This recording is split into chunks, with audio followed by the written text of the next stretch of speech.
ભરવાડ સમાજના શખ્સોએ લોખંડના પાઇપ વડે અનુસૂચિત જાતિના વ્યક્તિઓ ઉપર જીવલેણ હુમલો કર્યો. ભરવાડ સમાજના બે હુમલાખોરોએ મૂળી પોલીસ ટીમે ગણતરીના કલાકોમાં જ ઝડપી પાડ્યા હતા. સુરેન્દ્રનગર જિલ્લાના મૂળીસરા ગામે અનુસૂચિત જાતિ સમાજના લોકો અને ભરવાડ સમાજના વ્યક્તિઓ સાથે ખરાબાની જમીન ખાતે માથાકૂટ થઈ હતી. ત્યારે ભરવાડ સમાજના શખ્સોએ દલિત સમાજના લોકો ઉપર લોખંડના પાઇપ વડે જીવલેણ હુમલો કર્યો હતો. ત્યારે દલિત સમાજના એક મહિલા સહિત બે પુરુષો સહિત 3 વ્યક્તિઓને ઈજા પહોંચતા ઈજાગ્રસ્તોને સારવાર અર્થે સુરેન્દ્રનગર ટીબી હોસ્પિટલ ખાતે ખસેડાયા હતા. ત્યારે જીવલેણ હુમલાની ઘટનામાં કાકી અને પિતાની હાલત ગંભીર જણાતા પરિવાર ચિંતામાં મુકાયો. સુરેન્દ્રનગર જિલ્લાના મૂળી તાલુકાના સરા ગામે ખરાબાની જમીન બાબતે અનુસૂચિત જાતિ અને ભરવાડ સમાજના લોકો વચ્ચે ઉગ્ર બોલાચાલી થતાં મારામારીની ઘટના બનતા ચકચાર મચી જવા પામી છે. ત્યારે આ ઘટનામાં એક મહિલા સહિત 3 વ્યક્તિઓને ગંભીર ઈજા પહોંચતા ઈજાગ્રસ્તોને સારવાર અર્થે ટીબી હોસ્પિટલ ખાતે ખસેડવામાં આવ્યા હતા.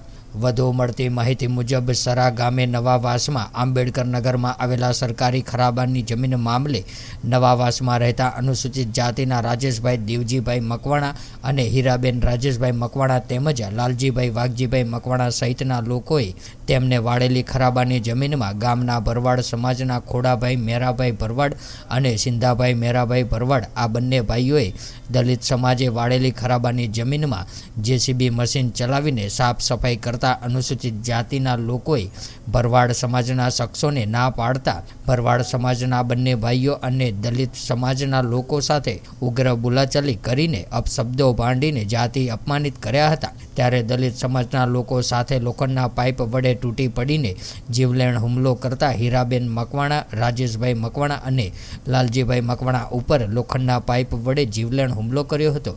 ત્યારે આ હુમલામાં ઈજાગ્રસ્ત એક મહિલા સહિત 2 પુરુષોને સુરેન્દ્રનગર સિહોસા મેડિકલ કોલેજ ટીબી હોસ્પિટલ ખાતે સારવાર અર્થે ખસેડવામાં આવ્યા હતા. તેમજ આ મારામારીની ઘટનામાં મૂળી પોલીસ મથકે સરા ગામ ખાતે રહેતા સ્ટેન્ડિંગનું કામ કરતા દીપકભાઈ લાલજીભાઈ મકવાણાએ પિતા અને કાકા કાકી ઉપર જીવલેણ હુમલો કરનારા શખ્સો સામે કાયદેસરની કાર્યવાહી કરવા માટે ફરિયાદ નોંધાવી હતી. ત્યારે મૂળી પોલીસ મથકના પીએસઆઈ ધર્મેન્દ્ર ડી ચુડાસમાના નેજા હેઠળ ગણતરીના કલાકોમાં જ પોલીસની ટીમે ભરવાડ સમાજના 2 હુમલાખોરોને ઝડપી પાડીને જેલ હવાલે કર્યા હતા. આ મોટા ભાઈ શું ઘટના બની છે અને અત્યારે શું હોસ્પિટલ આવ્યો છો? સરાના હીરાબેન રાજુભાઈ દેવજીભાઈ અમારે જમીન બાબતે થોડીક ઘટના બની છે અને અસામાજિક તત્વો હતા ખોડાભાઈ મેરાભાઈ, સિંધાભાઈ મેરાભાઈ, એમને અસામાજિક તત્વો વિશે બોલતા હતા અમારી સમાજ તમારે જમીનને શું કરવી છે અને આમને તેમ. એટલે એ સમજાવતા હતા. એમાં હીરાબેન માથે ઘા કર્યા, એમાં રાજુભાઈ વચ્ચે પડ્યા. રાજુભાઈને ઘા મારતા હીરાબેન ને રાજુભાઈ 2 પડી ગયા. એમાં લાલજીભાઈ આમથી દોડી આવતા હતા કે એ શું કરો છો તમે?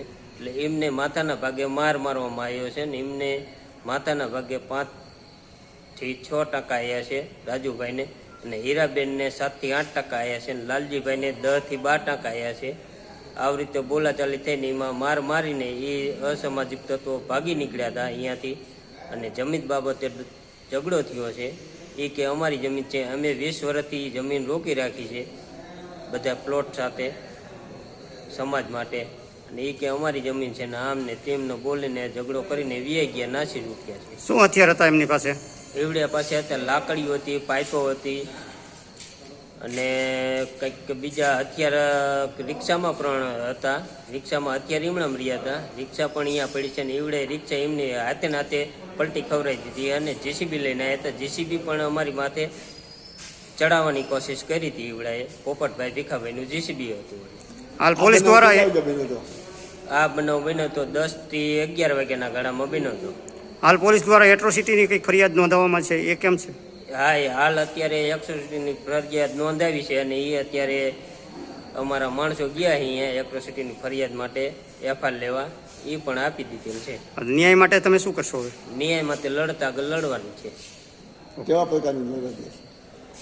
જે ઈવડે કઈ પ્રકારની લડવાની છે, આગળ જેટલું જવું પડે એટલું જવાનું છે. હવે ટૂંકમાં કાયદાની રીતે તમે? હા, કાયદાની રીતે લડવાનું છે.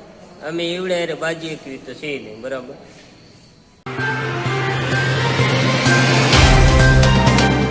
व्हाट्सएप, ट्विटर, फेसबुक, इंस्टा जहाँ भी आपका अकाउंट है, इसे शेयर बटन के द्वारा वहाँ पर शेयर करें।